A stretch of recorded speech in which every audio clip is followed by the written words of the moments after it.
जी TV पर जल्द होगा रियलिटी शो सारेगामापा का आगाज, जिसमें नजर आएंगे शंकर महादेवन, हिमेश रेशमिया, विशाल ददलानी और आदित्य नारायण। इस शो को आप 16 अक्टूबर रात 9 बजे से देख पाएंगे। बहुत एक्साइटेड हूँ।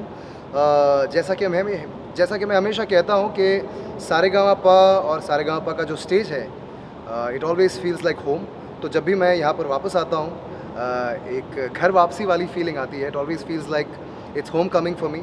द फर्स्ट एवर शो जो मैंने इंडियन टेलीविज़न पर होस्ट किया था, या जिसका मैं हिस्सा रहा था in fact, which was Saregamapa challenge 2007।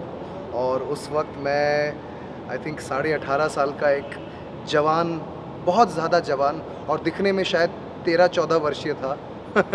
And I very clearly remember कि सारेगामापा उस सीज़न एक नया होस्ट ढूंढ रहा था, और बहुत सारे ऑडिशंस हुए थे, ये वो, और मैंने भी काफ़ी सारी ऑडिशन दिए थे। एंड जब मुझे पहली बार जी टीवी की टीम ने देखा था, तो मैं जस्ट लंदन से वापस आया था, तो मेरे ब्लॉन्ड बाल थे सारे खड़े खड़े, और शो जिसका मैं ऑडिशन देने वाला था वो एक बहुत ही हिंदी इंडिया सेंट्रिक शो था। तो उनको लगा पता नहीं ये हिंदी भी बोल पाएगा या नहीं, बट बहुत अच्छा रहा मेरा डेमो। और I remember waiting for that phone call कि क्या मैं सारेगामापा का होस्ट बनने के लिए सिलेक्ट हुआ हूँ या नहीं हुआ हूँ। और जब मुझे फाइनली कॉल आया तो मैं इतना एक्साइटेड था, and it's one of the most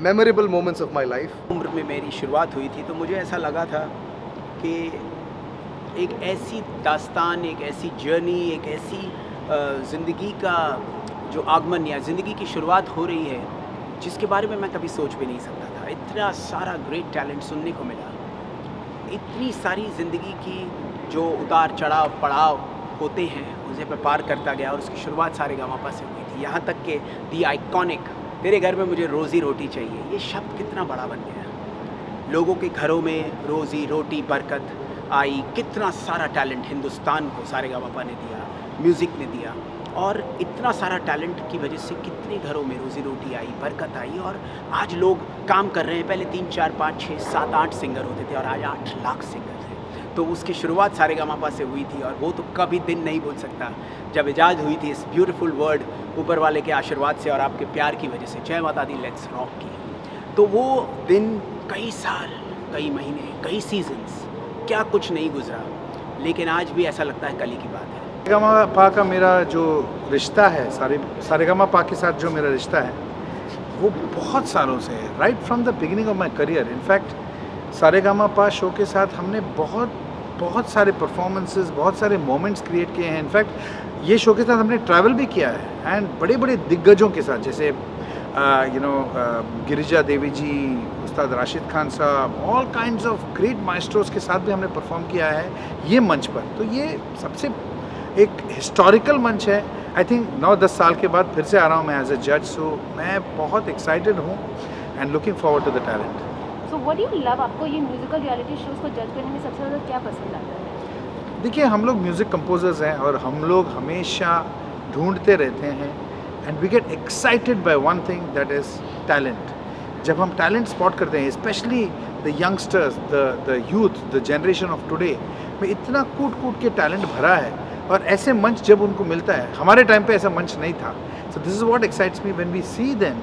और हम लोग always we look out for fresh talent, जिनको हम from being somebody who's not known, और from maybe interiors कहीं से आए हुए हैं, उनको एक ऐसा मंच मिलता है, वो देख के, और उनको जो पॉपुलैरिटी एंड लोग जब उनको प्यार करते हैं, वो देख के बहुत मज़ा आता है। मेरे लिए रियलिटी शोज़ की जो सबसे स्पेशल बात है वो ये है कि नए सिंगर्स, नए कलाकारों से मिलना, एक नई ऊर्जा मिलती है उससे। हम खुद याद कर लेते हैं कि जब हमने शुरुआत की थी, हमारा पैशन क्या था, हमारी एम्बिशन क्या थी, हमारे अंदर एक आग थी, एक भूख थी, वो फिर से महसूस करने का मौका मिलता है।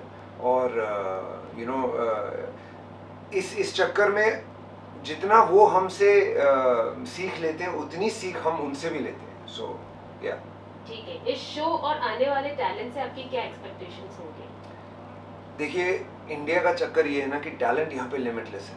गली गली में, कूचे कूचे में टैलेंट भरा पड़ा है। तो बेसिकली इस टैलेंट को मौका चाहिए होता है, इस टैलेंट को सामने आने का अवसर चाहिए होता है, इस टैलेंट को मंच की ज़रूरत होती है जो इनकी आवाज़ों को लोगों तक पहुंचा सके। मेरी एक्सपेक्टेशन हमेशा यही रहती है कि जो सिंगिंग होगी वो एक्सेलेंट होगी, जो आर्टिस्ट्री होगी वो एक्सेलेंट होगी और जो म्यूज़िकलिटी होगी वो ऑनेस्ट और एक्सेलेंट होगी।